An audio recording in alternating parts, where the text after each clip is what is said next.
సనాతన ధర్మ పరిరక్షణ కోసం, పునర్వైభవ పునరుద్ధరణ కోసం, ఆలయాల ఆత్మగౌరవాన్ని నిలపడం కోసం ఆత్మవిశ్వాసంతో దీక్షా కంకణబద్ధులై సంఘటితమై ఒక సైన్యంగా తరలివచ్చిన లక్షలాది హిందూ జన బంధు సందోహానికి 100 కోట్ల వందనాలు అర్పిస్తున్నాను. సమకాలీన సమాజంలో చలనచిత్రం అనేది కళా ప్రదర్శనకి ఒక ముఖద్వారంగా మారింది. అది వెండి తెర మీదైనా, బుల్లి తెర మీదైనా, మన చేతుల్లో ఉన్న బుజ్జి తెర మీదైనా ఈ చలనచిత్రమే సంగీత, సాహిత్య, నృత్య, నటనాది కళారూపాల ప్రదర్శనకి ముఖద్వారంగా మారింది. అయితే వచ్చిన చిక్కల్లా ఏంటంటే, చలనచిత్రం, సినిమా అనేది ఒక వ్యాపారాత్మకమైన కళ, కళాత్మకమైన వ్యాపారం. వ్యాపారానికి కళాత్మకతని, కళాత్మకకి వ్యాపారాన్ని జోడించే క్రమంలో హిందూ ధర్మానికి కళంకం కలిగిస్తూనే వస్తుందన్న సత్యాన్ని నేను బాహాటంగానే అంగీకరిస్తున్నాను. అయితే మరే రంగానికి చెందిన వాడినో అయితే జరిగిన ఈ తప్పుకి విమర్శించవచ్చు, జరుగుతున్న ఈ నేరాల్ని వేటిపైన విరుచుకుపడచ్చు. కానీ అదే సినీ రంగానికి చెందిన వాడిని కాబట్టి ఇప్పటిదాకా జరిగిన ఈ హైందవ ధర్మ వ్యక్తిత్వ హననానికి యావత్ ఈ హిందూ సమాజం ముందు సినీ రంగం తరపున క్షమార్పణలు సమర్పిస్తూనే నేను ముందుకు వెళ్తున్నాను. ఆ క్షమార్పణలు కనుక నేను సమర్పించకపోతే ఇంకొక మాట మాట్లాడే అర్హత కూడా నాకు లేదు. అయినా ఇక్కడ 4 మాటలు మాట్లాడడానికైనా నాకున్న ఒకే ఒక్క అర్హత ఏంటంటే, ఇక్కడ ఈ హైందవ శంఖారావాన్ని, శంఖనాదాన్ని పూరించిన విశ్వ హిందూ పరిషత్ నిర్వహించిన సరస్వతి శిశు మందిర్లో నా ప్రాథమిక విద్యా అభ్యాసం జరిగింది కాబట్టి.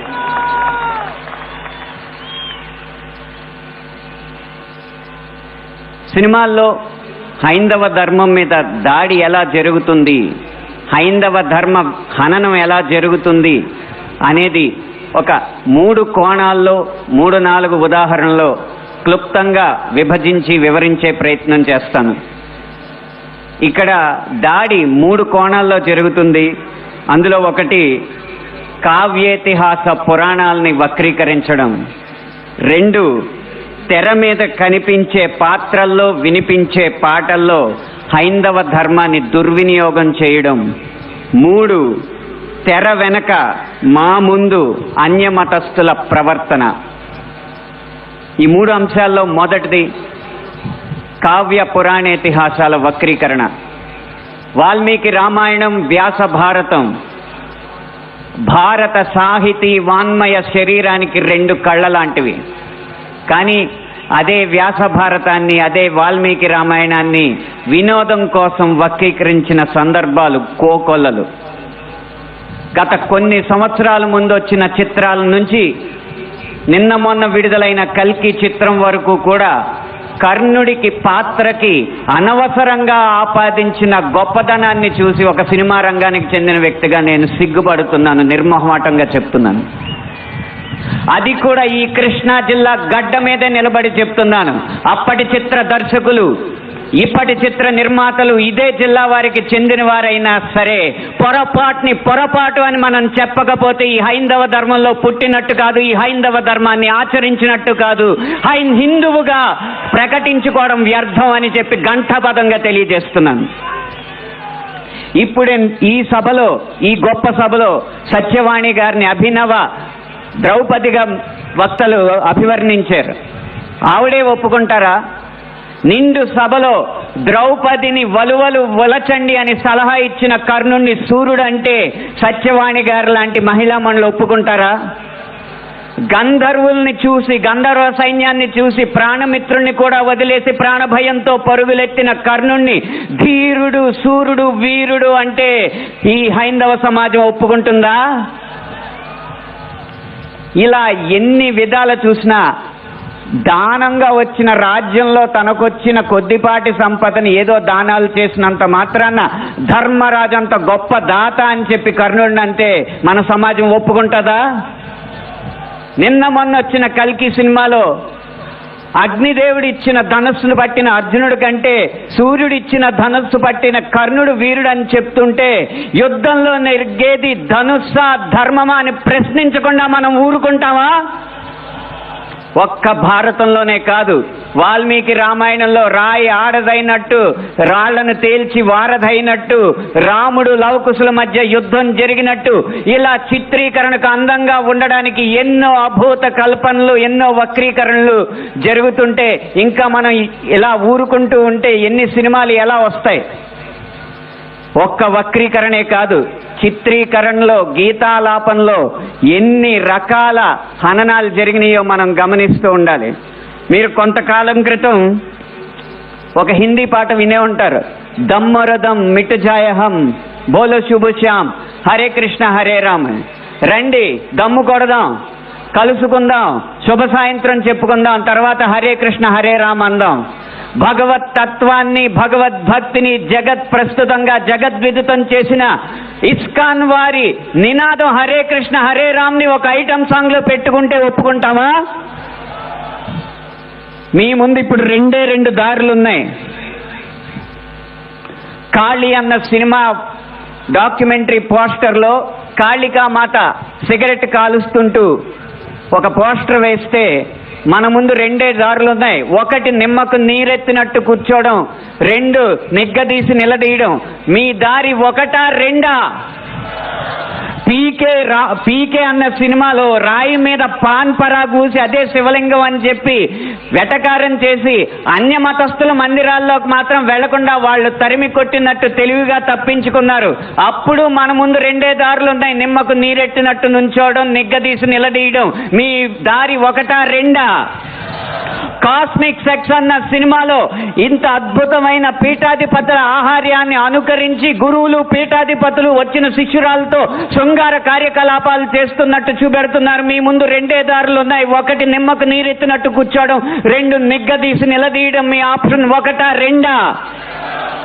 ఎంఎఫ్ హుసేన్ లాంటి చిత్ర దర్శకుడు, చిత్రకారుడు సరస్వతి, దుర్గా మాతల బొమ్మల్ని అశ్లీలంగా వేసినప్పుడు వారి కోవలోనే అక్రమ్ హుసేన్ అనే చిత్రకారుడు కృష్ణుణ్ణి బార్లో ఉంచి గోపికల్ని బికినీల్లో చిత్రించినప్పుడు మన ముందున్న దారులు రెండే రెండు, ఒకటి నిమ్మకు నీరెత్తినట్టు కూర్చోవడం, రెండు నిగ్గదీసి నిలదీయడం. మీ దారి ఒకటా రెండా?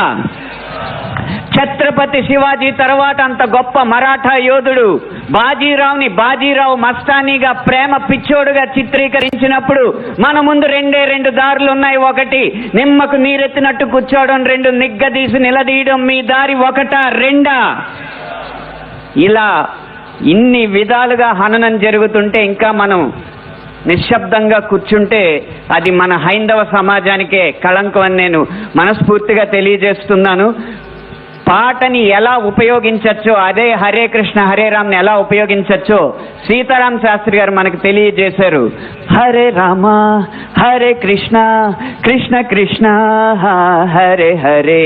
రాముణ్ణైనా కృష్ణుణ్ణైనా కీర్తిస్తూ కూర్చుంటామా, వాళ్ళేం సాధించారో కొంచెం గుర్తిద్దాం మిత్రమా. సంద్రం కూడా స్తంభించేలా మన సత్తా చూపిద్దామా, సంగ్రామంలో గీతా పాఠం తెలుపమా. ఇది పాట రాయడం అంటే, ఇది పాట ద్వారా సమాజ హితం కోరడం అంటే, ఇది పాట ద్వారా మార్పు తీసుకురావడం అంటే, ఇది పాట ద్వారా ఉత్సాహం రేకెత్తడం అంటే, ఉద్వేగం రేకెత్తడం అంటే, ఉత్తేజితుల్ని చేయడం అంటే, ఈ దారిలో మాలాంటి పాటల రచయితలు అందరూ నడవాలని నేను కోరుకుంటున్నా. ఇక ఆఖరి అంశం, మాకు వ్యక్తిగతంగా జరిగేది తెర వెనక సినిమాల్లో అన్య మతస్థులు చేసేది ఒక్క అనుభవం చెప్పి మీకు ముగిస్తాను. ఒక సినిమా పాట రాయడానికి నేను ఒక సంగీత దర్శకుడి దగ్గరికి వెళితే ఆ పాటలో బ్రహ్మాండ నాయకుడు అన్న హిందూ పదం ఉందని చెప్పి ఆ పాట చేయనన్నాడు. నువ్వు ఒక్క హిందూ పదం ఉందని చెప్పి పాట చేయనన్నావు కాబట్టి జీవితాంతం నువ్వు చేసిన ఏ పాటకి నేను రాయనని చెప్పి ప్రతిజ్ఞ చేసి 15 సంవత్సరాలుగా ఆ వ్యక్తికి నేను పాట రాయలేదు. అలాగే ఒక పక్క రాష్ట్రం సంగీత దర్శకుడు వెళ్ళగానే దర్శక నిర్మాతలతో తిరుపతి ఆలయ విధానాల్ని విమర్శిస్తూ ఉంటే వాళ్ళు మిన్నక కూర్చుంటారు. ఎందుకంటే వాళ్ళకి మార్కెట్ ఉంది కాబట్టి. ఇదే మనం గీత గీయాలి కింద. సినిమా అనేది నేను ముందు చెప్పినట్టు వ్యాపారాత్మకమైన కళాత్మకమైన వ్యాపారం కాబట్టి ఆ వ్యాపారాన్ని సినిమాకి లేకుండా చెయ్యాలంటే హిందూ ధర్మాన్ని హననం చేసే సినిమాలని, హిందూ ధర్మంపై దాడి చేసే సినిమాలని ప్రభుత్వం బహిష్కరించకంటే ముందు మనం తిరస్కరించాలి. బహిష్కరణ కంటే తిరస్కరణే గొప్ప మార్గం.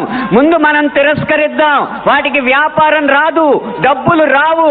డబ్బులు రాకపోతే ఏ నిర్మాత వచ్చి హిందూ ధర్మాన్ని హననం చేసే సినిమా తీస్తాడో మనం చూద్దాం.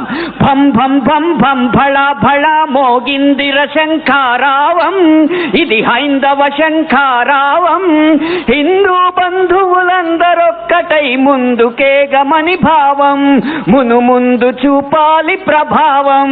3 నిమిషాల ఈ పాట రాసే అవకాశాన్ని, 5 నిమిషాల ఈ ప్రసంగం చేసే అవకాశాన్ని నాకు ఇచ్చిన ఈ నిర్వాహకులకి వేవేల పాదాభివందనాలు తెలియజేసుకుంటూ జై హింద్, జై